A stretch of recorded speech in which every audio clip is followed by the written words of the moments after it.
Hola amigos, ¿qué tal? Buenas noches, bienvenidos a un programa más de Hablemos de la Biblia, una plática sencilla pero con profundidad. Su servidor, José Enrique Rodríguez Azueta y Oscar Mendoza, pues estaremos platicando de este gran libro, El Gran Desconocido. Habíamos platicado acerca de la historia que había llevado la construcción de este documento, el tiempo que había llevado, que eran casi 15 siglos, y ahorita estamos platicando sobre el canon, o sea, cómo es que se fue construyendo para poder llegar al libro que tenemos. Hoy nos toca platicar acerca de la Biblia cristiana. Biblia hay que entender que es el conjunto de libros que empiezan a gobernar o empiezan a darle sentido a la vida cristiana, al cristiano, al seguidor de Cristo. Oscar, buenas noches, bienvenido. Gracias, Enrique, buenas noches. Antes de principiar, Enrique, con lo que viene siendo el canon de la Biblia cristiana, me gustaría una introducción sobre algo muy interesante. La preocupación que la Iglesia ha tenido a través de los últimos 100 años, ¿verdad?, por motivarnos a leer la Sagrada Escritura. Muy bien. ¿Verdad? Acuérdate que a finales del siglo XIX salió la Providentissimus Deus, que viene siendo una encíclica de León XIII, del 18 de noviembre de 1893, sobre el estudio de la Sagrada Escritura. Aquí empezaba ya una inquietud para que pues el pueblo católico empezara a leer la Sagrada Escritura. Acuérdate que antes de eso, la Sagrada Escritura pues no la teníamos bien en español, ¿verdad? Teníamos la Escritura en latín y la leían muy pocas personas, pero ahí empieza ya la inquietud por este asunto. Viene después ya lo que viene siendo el Concilio Vaticano. Pasaron ya muchos años, pues, 60 años, ¿verdad? Y que viene siendo, sale un documento llamado el Dei Verbum, muy interesante, ¿verdad? Sobre la Divina Revelación, promulgada por el Papa Pablo VI en noviembre de 1965. Acuérdate que el Papa Juan XXIII muere antes, y entonces a él no le toca esto, pero la promulga el Papa Pablo VI. Dio lugar a una nueva etapa en la Iglesia en cuanto a la forma de estudiar, interpretar, reflexionar y vivir los contenidos de las Sagradas Escrituras. Que fue muy interesante, fue muy bien aceptado por toda la comunidad. Ahorita voy a leerte un detallito sobre la importancia de esto, ¿verdad? Después viene la Verbum Domini del Santo Padre Benedicto XVI, propuestas de la Asamblea General de Obispos en octubre de 2008, y el tema fue la palabra de Dios en la vida y misión de la Iglesia. Enrique, tenemos un asesor aquí nosotros espiritual y también de la Sagrada Escritura, que viene siendo el sacerdote Luis Alfonso Verdugo. Él nos ha estado dando algunas pláticas hace varios meses, nos ha reunido a todos los maestros de este instituto bíblico, ¿verdad? Uh-huh. Al que invitamos, ¿verdad? Una vez más, tú has hecho énfasis en eso. Así es. Porque con unas pocas pláticas de esto, pues no vas a aprender mucha Biblia. El asunto es ir al instituto, ¿verdad? Y ahí, pues, y él con el padre hemos hecho unas reflexiones sobre Dei Verbum y Verbum Domini, y ello nos ha motivado para seguir estudiando la palabra del Señor. Nomás te quiero así rápido leer aquí un artículo de lo que viene siendo la Dei Verbum, cómo nos motiva, ya me metí la mano, cómo nos motiva, ¿verdad?, para lo que estamos comentando.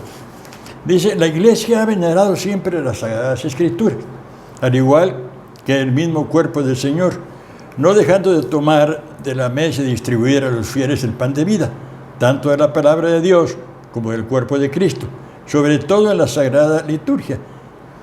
Siempre las ha considerado y considera juntamente con la Sagrada Tradición como la regla suprema de su fe, puesto que inspiradas por Dios y escritas de una vez para siempre, comunican inmutablemente la palabra del mismo Dios y hacen resonar la voz del Espíritu Santo en las palabras de los profetas y de los apóstoles. Hay más, pero con eso más te doy a entender pues que estas dos encíclicas son muy económicas, se pueden conseguir aquí en la escuela en la biblioteca de Catedral, y una es esta y esta es Verbum Domini, ¿no?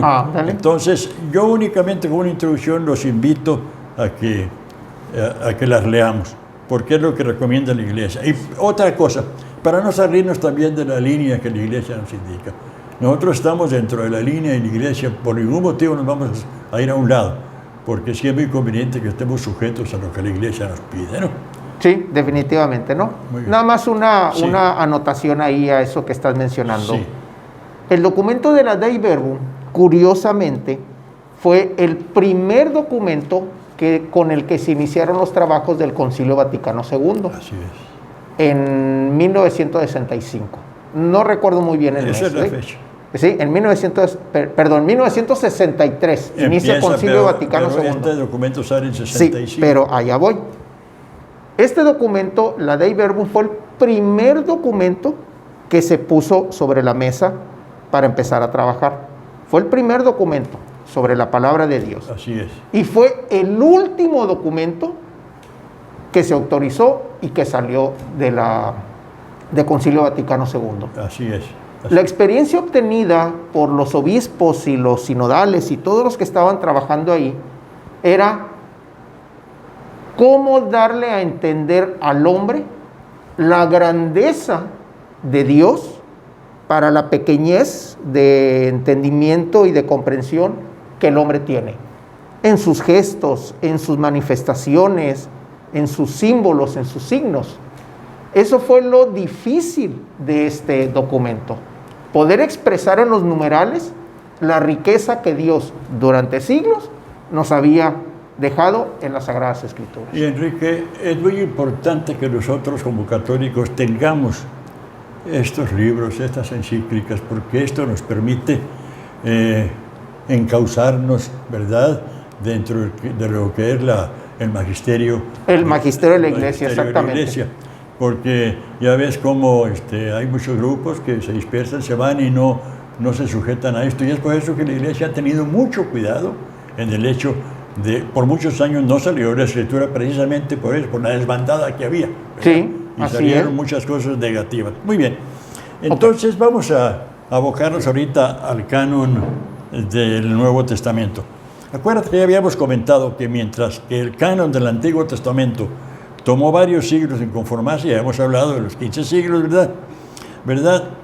El canon del Nuevo Testamento, en cambio, tomó cuando mucho 3 siglos en formarse como canon. Porque acuérdate que las primeras cartas de Pablo del año 51-52 de Tesalonicenses, ahí empieza la formación del canon, ¿verdad? Okay. Y tomó 3 siglos, porque hasta el siglo IV ya teníamos un canon completo, ¿verdad? Las historias del canon del Antiguo Testamento toman más de 15 siglos. La historia, ¿verdad?, de todo lo que es el canon del Antiguo Testamento, ya lo habíamos dicho, que mientras los acontecimientos del Nuevo Testamento cubren únicamente 90 años, ¿verdad? Sí, 90 años. Y sus escritos son únicamente 50 años, del 50 al 100 después de Cristo.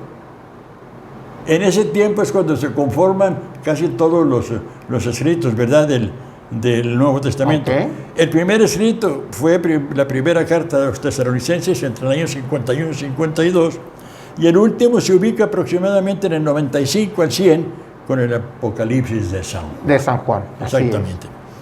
La formación del canon del Nuevo Testamento tiene como fundamento los documentos históricos antiguos, que casi en su totalidad están relacionados a los escritores eclesiásticos de la Iglesia primitiva. Esta nueva literatura religiosa, que trataba de la vida de nuestro Señor y de los apóstoles, en parte era histórica, los 4 evangelios y los hechos de los apóstoles, y en parte se formaba de cartas de San Pablo y otros apóstoles, ¿verdad? En el Nuevo Testamento se encuentran indicios que parecen demostrar que los escritos de los apóstoles tenían una autoridad divina. Y esto lo encontramos en la segunda carta de Pedro, en el capítulo 3, 14 al 16. Muy interesante. Dice, cuando el apóstol dice, Pedro, por tanto, hermanos, queridos, mientras esperan estos acontecimientos, procuren vivir en paz con Dios, limpios, irreprochables ante Él. Eso es lo que dice Pedro, ¿verdad?, en su segunda carta. En este sentido les ha escrito nuestro hermano Pablo. Fíjate bien, ¿qué quiere decir esto? Que la epístola de Pedro se escribió mucho después. Así es. Ya Pablo había escrito Primera de Tesalonicenses, ya había escrito ya posiblemente 4 epístolas que fueron las grandes, ¿verdad? Primera de Corintios, Segunda de Corintios, Gálatas y Romanos. Y posiblemente había escrito más. Entonces la segunda carta de Pedro no se sabe cuándo se escribió, pero Pedro ya hace referencia a las cartas de San Pablo, ¿verdad? Según la sabiduría dice que le fue otorgada. Lo hacen todas las cartas en las que se ocupa de estas cosas y en las que hay algunos puntos difíciles de comprender, como la carta a los romanos. Hay capítulos de la carta a los romanos que yo realmente no les entiendo muy bien. Sí. Sabemos que todo lo que Pablo nos enseña ahí viene siendo el aspecto de fe, igual que en Gálatas, pero Romanos es un poco más difícil de entender, ¿verdad? Sí, es todo un tratado, esa carta, es todo un tratado, exactamente. Y ahí Pablo se dice y se contradice, entonces es difícil, por eso Pedro no tenía la capacidad nunca de San Pablo, acuérdate, era un pescador. Así es. Sin embargo, San Pablo tuvo una preparación preciosa, ¿verdad? El Señor lo preparó de una forma maravillosa para llegar precisamente a lo que llegó. Conocía la filosofía griega, estuvo en el mundo. Era de los 3 mundos, por así decirlo, romano, exactamente. Y el mundo judío fue fariseo. Sí, sí. Se cree que estuvo hasta en el Sanedrín judío. Entonces, su maestro fue nada menos que Gamaliel, que fue nieto, algo así, de Gilel, uno de los grandes hombres del Sanedrín judío en la época del Señor Jesús, a principios de la época de Jesús. Entonces, Pablo era un hombre muy preparado por eso. Pedro lo respeta mucho, ¿verdad? Fíjate, y ahorita que dices eso, yo creo que hay que tener cuidado con ser una persona preparada, ¿eh?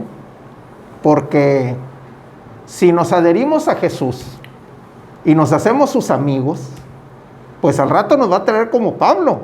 Y friega que nos va a estar parando por andar siendo amigos de Jesús, ¿no? Ya sabes, ¿no? Nunca voy a olvidar, cuando estábamos en Renovación Carismática, aquel señor Hugo Vargas, ¿te acuerdas tú? Sí, sí. Bueno, papá de los muchachos Vargas que eran jugadores de fútbol. ¿Cómo? El padre Javier. Ah, Javier Vargas, sí. Es papá del padre Javier, ¿verdad? Que acaba de salir de una crisis de enfermedad. Bueno, Hugo me decía, mira, Óscar, porque andábamos muy acelerados todos en Renovación. Todos queríamos predicar, queríamos hablar, enseñar, 20,000. Dice, mira, al Señor no le des la mano porque te agarra la pata. Así es. Lo que tú me estás diciendo. Entonces, y ahí nos metemos, a ver si estoy como yo ahorita, tengo una plática aquí, y a veces no sé ni qué hacer. Entonces, pues aquí estamos los dos peleándonos. Pues digámosle. Lo anterior es expresado por San Pedro, quien era reconocido como el pilar de la iglesia, demostrando así que reconocía que las cartas de Pablo tenían toda la autoridad divina y son parte intrínseca de la vida de la iglesia. Este es uno de los primeros testimonios que manifiestan la autoridad que tendrán todos los libros del Nuevo Testamento y que llegarán a conformar lo que conocemos como canon del Nuevo Testamento. Del Nuevo Testamento, muy así bien, es. muy bien. Los primeros libros o documentos de las primeras comunidades. Las diferentes comunidades contaban con determinados documentos. Acuérdate que mucho de esto, como en el Antiguo Testamento, fue por transmisión oral. Los evangelios, ¿cómo se formaron? Cuando el Señor Jesús estaba en su ministerio, no estaba escribiendo, no. ¿verdad? No. Realmente los evangelios se conformaron por la tradición oral. Sí. Entonces, la tradición de la iglesia, aquí el término tradición es importantísimo, porque fue la tradición oral lo que hizo, lo que conformó los 4 evangelios, ¿verdad? Por ejemplo, las comunidades de Siria tenían el evangelio de San Mateo, en la época primitiva de la iglesia. Las comunidades de Grecia tenían el evangelio de San Lucas. Y las de Roma tenían el evangelio de San Marcos. Estaban dispersos los evangelios, ¿verdad? como había una gran interrelación entre las iglesias, se tiene como muy probable que antes del siglo I ya se habían cambiado entre ellos estos documentos, los habían compartido, ¿verdad? Por otro lado, las epístolas de San Pablo se habían intercambiado entre las iglesias antes del año 100, ya antes de Cristo. Todas las Sí, epístolas de hay Pablo. que recordar que en esa época, en esos intercambios, los escribas eran gente que jugaba un papel importantísimo porque era el que le sacaba copia al Exactamente. documento Sí. para enviárselo a determinada comunidad. Así es. ¿Sí? Sí, Pablo dice, yo escribo esto con letras grandes, pero no siempre escribió él. Acuérdate que Timoteo le ayudó. Sí, así y es. también tenía un escriba.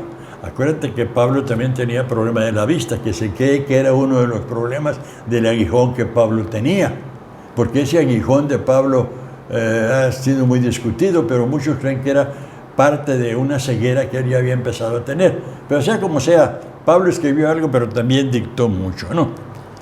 Los escritos de los padres apostólicos.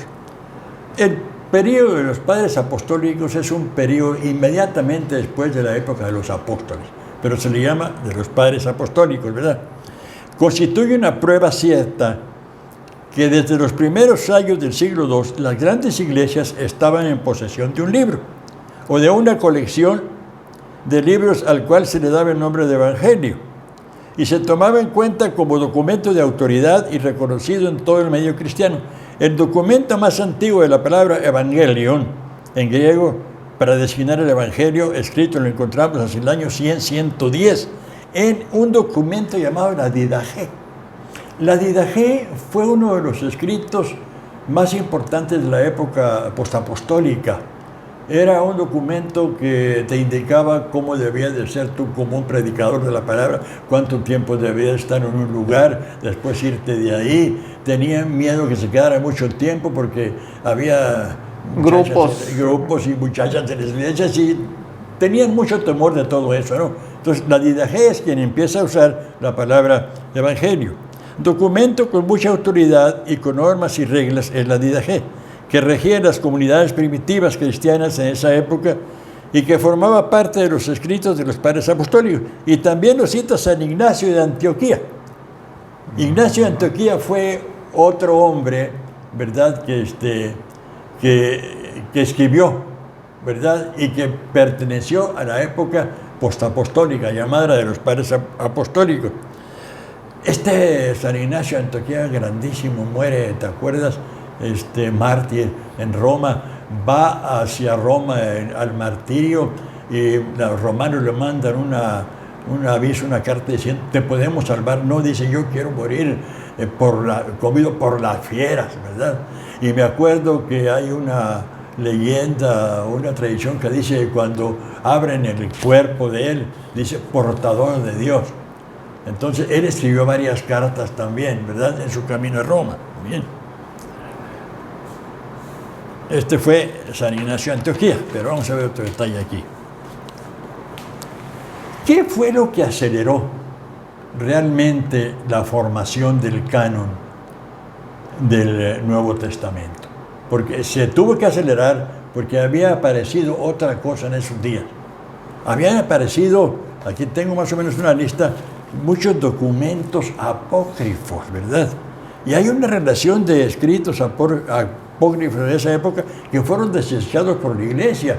Y el Espíritu Santo guió a los padres para formar el canon como debió haber quedado, ¿verdad? Entonces, nomás te menciono algo acerca de estos documentos apócrifos. Fíjate nomás, hay documentos de los evangelios, el evangelio de Tomás, el evangelio de María Magdalena, el evangelio de Judas, el de San Valentín, y después hay también evangelios de la Natividad, hay evangelios de la infancia de Jesús, ¿verdad? Bueno, estos libros apócrifos lo rechazan, ¿verdad? Y es lo que tuvo temor la iglesia, de que fuera a entrar en el canon que actualmente tenemos en el Nuevo Testamento. Sin embargo, algunos de estos libros apócrifos nos dan luz de ciertas cosas. Por ejemplo, los nombres de los padres de María. De María. Vienen de un evangelio, ¿verdad? No me acuerdo cuál, si es el de Santo Tomás. Sí, ¿verdad? es Tomás, así es. Luego viene el evangelio de la pasión, evangelios asuncionistas, cartas del Señor, otros evangelios y otros manuscritos. Manuscritos que estaban ahí. Okay. Bueno, fíjate, nada más como referencia ahí. Sí. En ese entonces, esos libros, antes de formar el canon, así como tú lo estás mencionando, formaban parte también de la lectura que los primeros cristianos tenían, porque, como tú lo has dicho, no estaban formados totalmente. Sin embargo, esos libros subsistieron muchos años después, muchos siglos después. El famoso nacimiento viviente que Francisco de Asís hace, que es donde vienen los nacimientos que nosotros tenemos, Sí, precisamente. curiosamente es tomado del Evangelio de Tomás. Fíjate. Curiosamente es tomado de ahí, Entonces, porque sí, así como tú le estás diciendo, eran documentos que a lo mejor no eran verdad, pero daban cierta luz, cierto guía y cierto complemento para lo que eran entonces. No estamos sugiriendo que hay que leerlos y hay que estudiarlos. En aquel entonces tuvieron su oportunidad. Su misión. Su misión. ¿Qué es lo que sucedería en la actualidad si nosotros tomamos esos documentos? Volvieron a salir el famoso Evangelio de María. ¿Sí? Volvió a salir, se escribió un libro sobre ese Evangelio. Viene así como que a revolver mucho las ideas, ¿no? Han salido películas y documentales sobre la niñez de Jesús, tomados precisamente de esos documentos. Entonces uno se queda, a ver, si era y ya sabía, ¿por qué tuvo que esperar hasta para luego revelarse, no? Son de los interrogantes que uno empieza... Y ha habido muchos problemas también, acuérdate con María Magdalena, esta película que se hizo del Señor Jesús, acerca de María Magdalena, como el Señor Jesús tiene una relación exactamente, y otras cosas más. Están tergiversando las cosas. Películas de los 60s, como la famosa película aquella del Jesucristo Superstar, que es una obra musical. Después la famosa Última Tentación de Cristo. Fue muy fuerte. Exactamente, ¿no? Eso va a ser el resultado si nosotros tomamos esos libros, pretendemos integrarlos en nuestra lectura y en nuestro aprendizaje y vamos a terminar todos transgiversados. Aquí es donde entra realmente el magisterio de la Iglesia. Exactamente. Y sobre todo en el Nuevo Testamento, porque ya vimos cuántos libros había en la Iglesia primitiva. Pero fíjate que el magisterio de la Iglesia autoriza realmente estos libros, todos los 27 libros del Nuevo Testamento, hasta el Concilio de Trento. Los autoriza, ¿verdad? Ya venían atrás, como vamos a ver ahorita, ¿verdad? Pero la autorización, y viene ahí la autorización de estos libros del Concilio de Trento, porque en esa época fue la Reforma protestante. Y Martín Lutero había rechazado 4 o 5 libros. Martín Lutero había rechazado el libro de Santiago por una situación muy especial. El libro de Santiago dice, muéstrame tu fe sin tus obras. Entonces Santiago le dio mucha importancia al aspecto de las obras, a lo que hacía. Y la Iglesia protestante empezó mucho con el concepto de Habacuc, el justo vivirá por su fe.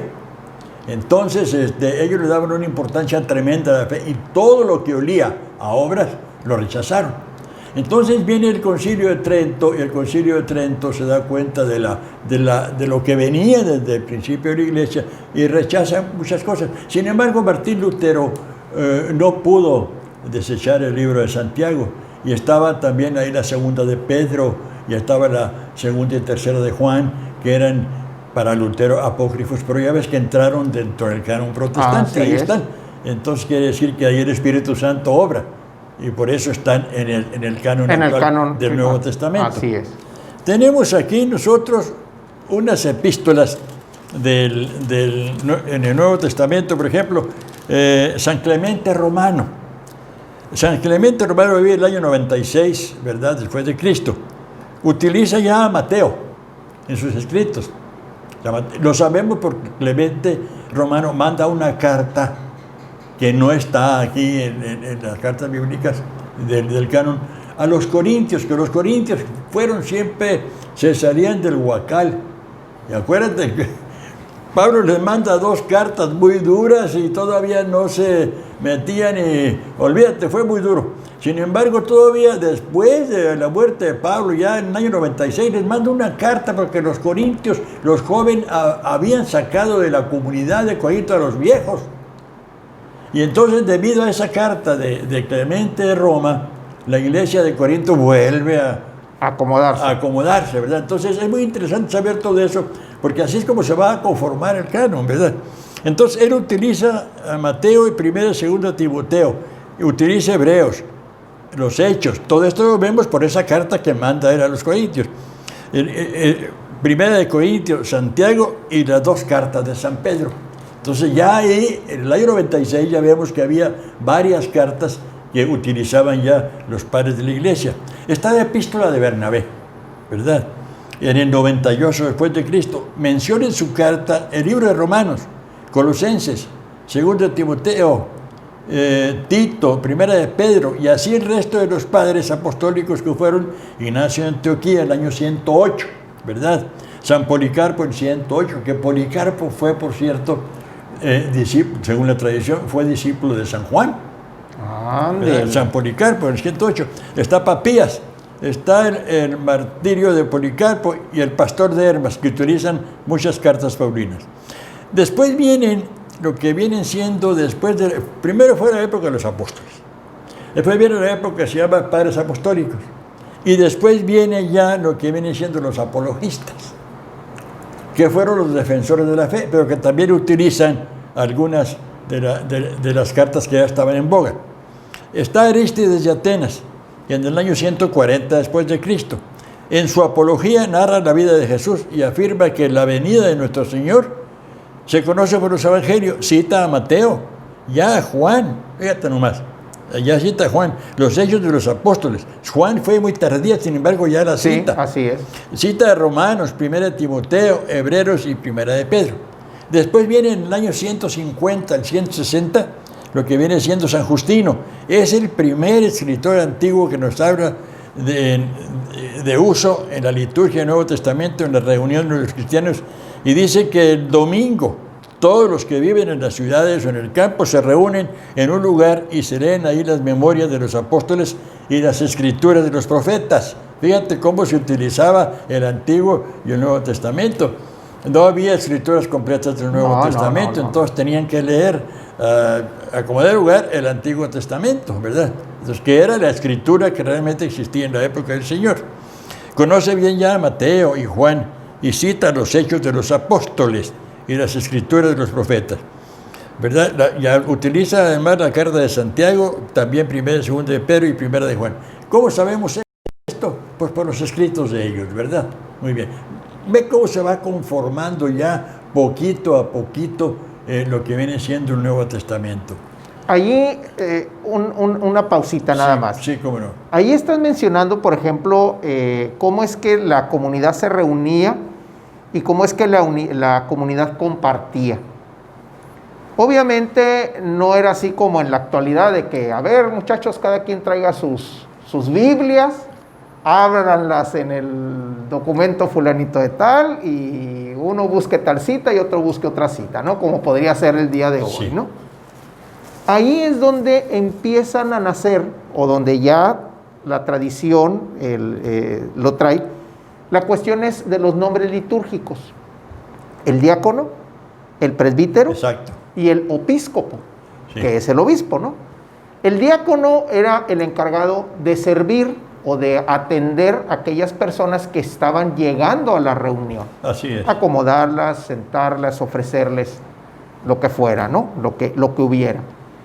El presbítero era el encargado de resguardar los documentos que en ese momento se tenían, porque nomás imagínense, en aquel entonces donde todo era a caballo y a pie, donde había 2 o 3 copias de determinado documento, el hecho de que estuviera caminando entre las comunidades, pues imagínense el regocijo, ¿no? Entonces exacto, tenía alguien que resguardar ese documento. Exactamente. Y luego estaba el episcopo o el obispo, que es el obispo actual, que era el que le daba luz a los textos a la hora de platicarlos, a la hora de darlos a entender. Sí, porque en la época de San Pablo todavía no existía No, eso. no había eso, No exactamente. había eso, porque a Timoteo le escribe, pero no menciona mucho de eso.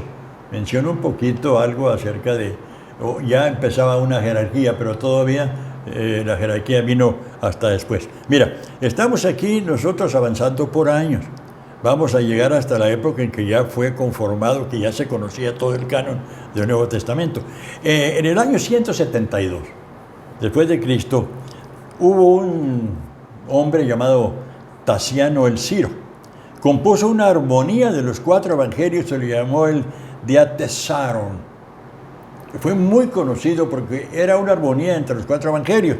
Fue muy divulgada y fue utilizada por las iglesias de Siria hasta el siglo V después de Cristo. Pero Tasiano también conocía otras obras de San Pablo.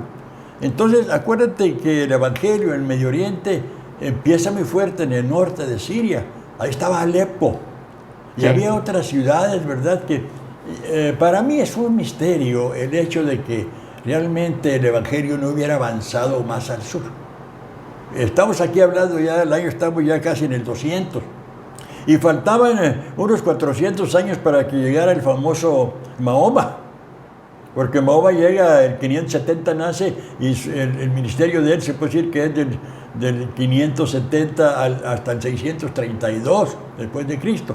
Entonces, el hecho de que la iglesia no haya avanzado al sur del Medio Oriente, que fue Arabia sobre todo, dio oportunidad para que el Islam entrara en una fuerza tremenda. Por eso actualmente en el Medio Oriente hay muy poco cristiano. Todo el Medio Oriente está plagado de maometanos. Acuérdate que hay 1.500 millones de maometanos. No está en la mayor parte del Medio Oriente, ¿no? Acuérdate que la parte que más maometanos tiene, allá como un paréntesis, viene siendo Indonesia. Ahí en Indonesia hay más de 200 millones de maometanos. Increíble, pero así fue. Entonces fue no sé si una falla de la iglesia. Por eso fue muy interesante lo que hizo después aquel santo que funda a lo que viene siendo los jesuitas. ¿Cómo se llama él? No es San Ignacio. No. Bueno, Okay. De él nace un movimiento misionero muy fuerte, que empieza a irse hasta el Japón, se va a la India, ¿verdad? Y entonces, a Dios gracias por esos hombres, los jesuitas hicieron una labor muy grande. Sí, así es. Muy bien. Entonces, entre los años 140 y 170, hubo un Marción. Este Marción fue un hereje. Sin embargo, nos dio mucha luz acerca del Nuevo Testamento. Tuvo ideas erróneas acerca del verdadero canon, tanto del Antiguo como del Nuevo Testamento.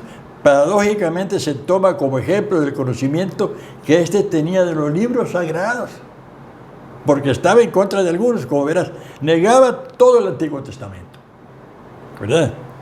Ya que consideraba estos escritos como negativos, porque decía que eran del Dios del temor, que era distinto del Dios del amor del Nuevo Testamento.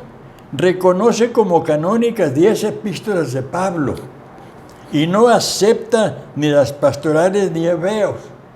No acepta Hebreos porque era una epístola muy relacionada con el Antiguo Testamento, y como él rechazaba el Antiguo Testamento, exactamente. pues ahí está, ¿no? De los evangelios acepta únicamente a Lucas, porque Lucas era un evangelio realmente para los griegos, entonces él por eso lo aceptaba. ¿Qué nos demuestra Marción? Que ya se conocía un canon de las Sagradas Escrituras del Nuevo Testamento, en el año 172, ¿verdad? Porque hay mucha gente que dice, no, que el canon se formó hasta la época del Concilio de Trento, el Nuevo Testamento. No es así. Ese canon ya iba agarrando caminando. Forma. Así es. Dice, la Iglesia, tomando en cuenta la actitud de Marción, puso más cuidado en determinar el verdadero canon. Después llega Teófilo, San Ireneo, Tertuliano, ¿verdad? Todos ellos dan fe de los escritos de los apóstoles y las cartas de Pablo y algunas de las universales.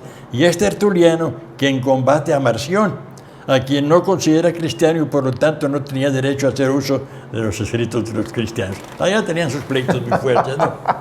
Hay una cosa muy interesante, fíjate nomás. Y este es muy curioso, porque en el siglo XVIII, después del Señor, ya muy cercano a nosotros, aparece el catálogo más antiguo del Nuevo Testamento y se le ha llamado el fragmento de Muratori. Pero fíjate, este fragmento es del siglo II después de Cristo, se comprueba que así fue. Quiere decir que ese fragmento no se conocía muy bien, pero fue hallado en la Biblioteca Ambrosiana de Milán por Ludovico Antonio Muratori en 1750 y lo editó en 1740. Por estudios realizados se deduce que este catálogo debe colocarse a mediados del siglo II y lo más probable es que haya sido Hipólito de Roma el que lo conformó. Es muy atrás, ya estamos hablando antes del año 200, ¿verdad? Desde las primeras décadas del siglo III hasta mediados del siglo IV hay verdaderos testimonios de grandes padres de la Iglesia sobre los libros sagrados del Nuevo Testamento. Primero, Clemente Alejandrino, del 180 al 200, ¿verdad? Después viene Orígenes, un gran sabio de la Iglesia, que tuvo sus errores, sus fallas, tú sabes, y pero por eso dio un gran impulso. dio un salto. Sí, vamos así a ver la belleza de Orígenes después cuando veamos a ¿cómo se llama? A San Jerónimo. Tuvo mucha influencia en él. Okay. Sí. Que fue Orígenes muy versado en las Escrituras. Ya admite los 27 libros, fíjate. Estamos hablando aquí ya del año entre 185 al 250. Ya tiene los 27 libros. Incluyendo los que eran rechazados por algunos, como Segunda de Pedro, Segunda y Tercera de Juan y Judas. Eran rechazados, pero ya los tiene también. Y rechaza los libros apócrifos de esa época. San Hipólito Romano muere en 258 después de Cristo, como ya citamos, es el autor de los libros relacionados en el fragmento de Muratori. Voy muy rápido, ¿verdad? Posiblemente, pero pues es que estamos viendo... El tiempo es corto y es mucho lo que hay que ver. Y estamos viendo una serie de hombres que fueron realmente conformando el canon del Nuevo Testamento, que ya sabemos que es precioso. Vienen los padres griegos, Eusebio, en el año 265 al 340. Está San Cirilo de Jerusalén y San Atanasio, ¿verdad? San Atanasio, que fue un hombre que influyó mucho en el primer concilio de la Iglesia. A él se le debe realmente la fuerza del primer concilio de la Iglesia. Y San Atanasio fue el que escribió aquel libro de San Antonio, un libro que penetró mucho en lo que viene siendo Europa. Y es un libro que hay que leer, aquel asceta precioso del Señor, cómo los animales, los pueblos le llevaban comida igual que a Elías. Todo eso. Entonces, ese hombre San Atanasio influyó mucho, porque dice San Atanasio cuando estaba en el concilio, dijo, yo lo vi, negaba la divinidad de Jesús. Y dice, yo lo vi cuando estaba en Alejandría, porque conoció a San Antonio y se dio cuenta de cómo Dios se revelaba realmente en los hombres y que era una realidad que era Dios, yo lo vi, ¿verdad? Entonces, ya después de su resurrección. San Basilio, San Gregorio Nacianceno, ¿verdad? Todos ellos dan testimonio de los 27 libros del Nuevo Testamento, con algunas expresiones de algunos con el libro de Hebreos y sigue Segunda de Pedro, ¿verdad?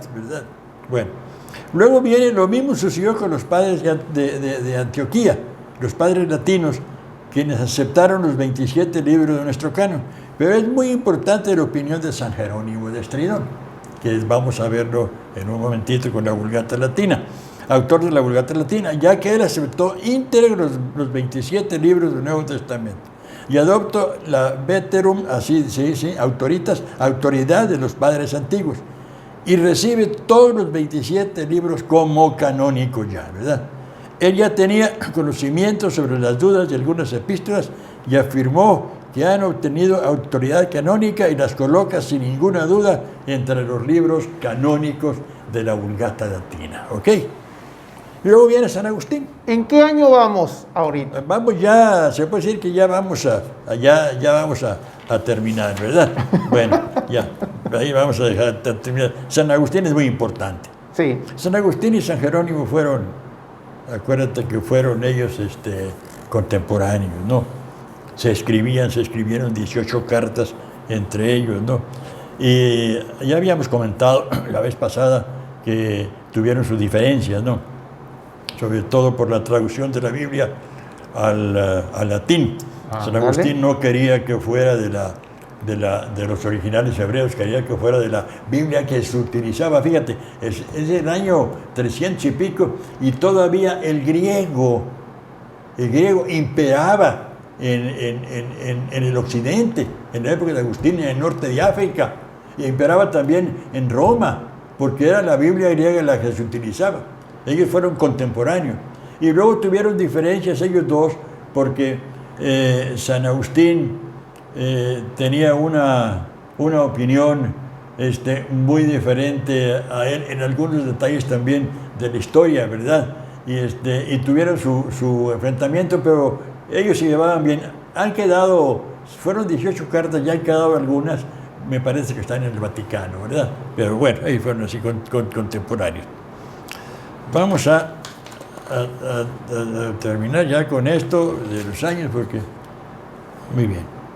La importancia, mira, vamos ya a dejar esto aquí por la paz, porque mira, vamos a ver los códices completos que había ya de la Biblia, del Nuevo Testamento, completos, incluyendo el Antiguo Testamento y el Nuevo Testamento. Okay. Porque llegó un momento en que estos se conjuntaron y forman lo que viene siendo la Biblia cristiana. Aquí tenemos, yo tenía esto aquí, pero me vacía más, aquí está más completo, ¿verdad? Los códices más antiguos de la Biblia griega están, del siglo IV hay dos códices muy conocidos, que es el códice sinaítico, ¿verdad? Que fue encontrado en el Sinaí, y está en la Biblioteca de Londres. Hay otro códice muy conocido, el Códice Vaticano, que está en el Vaticano. Son del siglo IV, o sea, del 300 y pico después del Señor. Y hay algunos códices del siglo V. Uno está en la Biblioteca Nacional de París, el otro está en el Vaticano. Ese es otro códice en el Vaticano. Hay otro en la Universidad de Cambridge y hay otro en el Patriarcado de Alejandría. Son los códices completos del Nuevo Testamento. Muy bien. Así, viene aquí los libros apócrifos, pero creo que aquí terminamos ya más o menos con eso. Acuérdate de una cosa que es muy interesante, y eso aquí lo pongo. La aprobación final de lo que viene siendo el Nuevo Testamento es en el Concilio de Trento. Hasta el año 1546 después de Cristo. Hasta el año 1546, ¿verdad? Pero gracias a Dios por ese concilio. Y acuérdense que también ya en ese tiempo, aquí en 1547, en el 1569 es cuando se edita la primera Biblia en español completa por Cipriano de Valera, sí, el Casiodoro de Reina, despuésito, y ya tienen todos los libros, aunque el mismo Lutero al principio no los aceptó. Sin embargo, ya fueron aceptados tanto por la Iglesia protestante como por... Aquí el Concilio de Trento fue muy hábil, porque él se dio cuenta que Martín Lutero, acuérdate que él empieza su ministerio en 1521, ya traía sus luchas, sus dudas acerca de la Biblia, y el Concilio de Trento precisamente es un concilio en contra de la Reforma protestante. Y es por eso que el Concilio de Trento se avienta, ¿verdad? Y dicen, estos son los libros sagrados. Tenían miedo a las distorsiones que estaban haciendo los hermanos separados. Y ahí se cierra realmente el canon del Nuevo Testamento. Bueno, sí. Okay. Pero con mucho temor por lo que estaba pasando en el medio protestante, ¿verdad? Sí, eso es a lo que iba. El manejo de las palabras como hermano separado y protestante. A lo mejor mucha gente ahorita escucha el concepto hermano separado y protestante, pero no sabe exactamente de dónde procede. Exacto.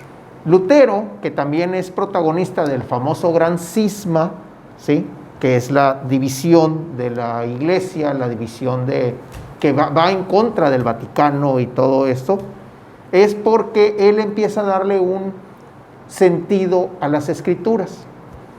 Y obviamente hay gente que se le empieza a adherir, porque hay que ver que Lutero era un excelente orador, era una excelente persona escribiendo homilías, era muy elocuente en lo que decía. ¿Y era agustino? Era un hombre... O sea, era una persona estudiada. Muy preparada, sí. Así es, ¿no? Y dentro de eso, como paréntesis, dentro del paréntesis, pues hay que agradecerle a los luteranos, que así es como se les conoce Sí, ahorita, sí. porque es gente que estudia muy profundamente las escrituras. Así es. Eso hay que agradecérselo. Sí, pero acuérdate lo que yo te decía creo que en la última plática, que allá los luteranos, los hermanos separados, todos los protestantes que hay, la iglesia anglicana y todos los demás, los grandes teólogos andan abrazados. Sí. Y acá abajo nosotros andamos con la espada peleando, ¿verdad? Estaba escuchando yo hace unos días a un sacerdote de allá del sur, muy buen nombre para explicar la Sagrada Escritura, pero les echa muy duro a los hermanos separados. Sí, Y pero tenemos que tener mucho cuidado. exactamente, ¿no? porque- Pero a lo que voy es a esto, un poquito de la historia. Se les empieza a conocer como hermanos separados porque se separan. Se separan. Exactamente, de lo que vendría siendo la Iglesia Católica. Así de es. ahí viene el término hermanos separados. Y también nace el término protestantes porque empiezan a protestar contra las reformas o contra lo que la Iglesia Católica decía en los textos, en la Biblia y en lo que predicaba, ¿no? Entonces, ahí es donde viene el término protestante y el término hermano separado. Exactamente, ¿Sí? así es. Básicamente, ¿no? Se me fue ahorita de la mente el nombre del fundador de los jesuitas, Ignacio de Loyola. San Ignacio de Loyola, así es el famoso San Ignacio. Ignacio de Loyola fue muy importante porque un grupo de sus seguidores, de sus compañeros, estuvieron en el concilio de Trento. Ok. Él influyó muchísimo, ¿verdad? Por eso era un hombre muy preparado. Acuérdate que los jesuitas, pues, han sido, se puede decir que el intelecto de la iglesia, ¿no? Han tenido muchos problemas, pero continúan ahorita con sus muy buenas escuelas. Y Ignacio de Loyola fue muy importante. En la época de Ignacio de Loyola empiezan a ser muy fuerte lo que es los misioneros. Y gracias a él, hay hombres, como ya dijimos, que se fueron hasta Japón y allá murieron. Muy bien. Los jesuitas anduvieron en Japón, vinieron a México, vinieron a Sonora, el padre Sí, Quino, cómo no. jesuita, donde funda una serie de misiones o de comunidades. Estuvieron en Paraguay, muy fuerte, Sí. fuerte Paraguay. Y tenemos a uno que está liderando la iglesia. Ah, tienes mucha razón, pues Así es. él es jesuita. Exactamente, Y creo ¿no? que en 1677, algo así, le dieron jaque mate, ¿no? Ellos desaparecieron, pero volvieron después por su intelecto y por la fuerza Claro que sí. intelectual que tienen y espiritual también. Así salieron es. adelante. Muy bien. Entonces, pues esto es más o menos Lo que vendría siendo la Biblia el cristiana. canon posiblemente arrebatadón, porque pues es muy difícil, ya ves todo lo que había aquí, por eso. Hermanos, ahí tienen en esta charla cómo es que se va construyendo, cómo es que hay luchas internas, cómo es que hay escritos que convencen, escritos que a lo mejor no tanto, cómo hay libros que fueron sacados porque de alguna manera desviaban el intelecto y desviaban la fe. Todo esto para llegar al concilio de Trento en el año de 1546. A partir de ahí ya tenemos un canon más formado. Vamos a continuar hablando sobre la Biblia de Reina Valera, ¿sí? Ahorita vamos a entrar a la Biblia latina. A la Biblia Así latina, es. sí. No se nos despeguen, vamos a continuar hablando de esto. Volvemos ahorita.